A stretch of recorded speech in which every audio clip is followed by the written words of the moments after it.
শরীফ ওসমান হাদীকে ছাড়া যেন অসম্পূর্ণ তার সংগঠন ইনকিলাব মঞ্চ। জুলাইয়ের চেতনাকে ধারণ করে রাজনীতিতে নেমেছিলেন তিনি, তবে দুর্বৃত্তদের গুলিতে থেমে যায় তার বলিষ্ঠ কণ্ঠ।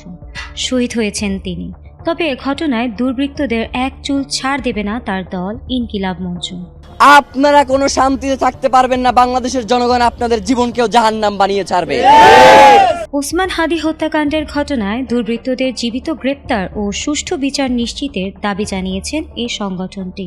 রোববার রাতে সামাজিক যোগাযোগ মাধ্যমে দেওয়া এক বিবৃতিতে সংগঠনটি আরও জানিয়েছে, এই হত্যাকাণ্ডের বিচার কোনোভাবেই বন্দুকযুদ্ধ বা ক্রসফায়ারের মাধ্যমে এড়িয়ে যাওয়া চলবে না।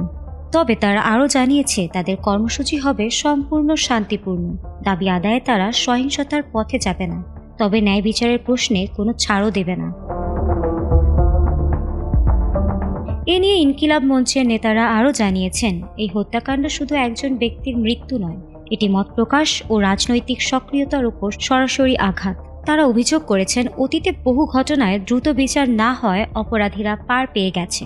এ কারণে এই হত্যাকাণ্ডের ক্ষেত্রে যেন কোনো ধরনের গাফিলতি না হয়, সে ব্যাপারে সরকার ও আইন শৃঙ্খলা বাহিনীর প্রতি আহ্বানও জানিয়েছেন তারা।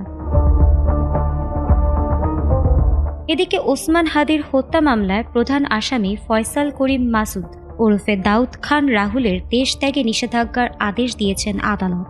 তারা আরও জানিয়েছে, ফয়সাল করিম মাসুদ ও তার স্বার্থ সংশ্লিষ্ট ব্যক্তিদের ব্যাংক হিসাবে 127 কোটি টাকার বেশি অস্বাভাবিক লেনদেনের তথ্য পাওয়া গেছে। হাদী হত্যার বিচার কিভাবে ও কত দ্রুত নিশ্চিত হয় সেদিকেই এখন তাকিয়ে দেশবাসী। ফারহানা হক, ATN বাংলা।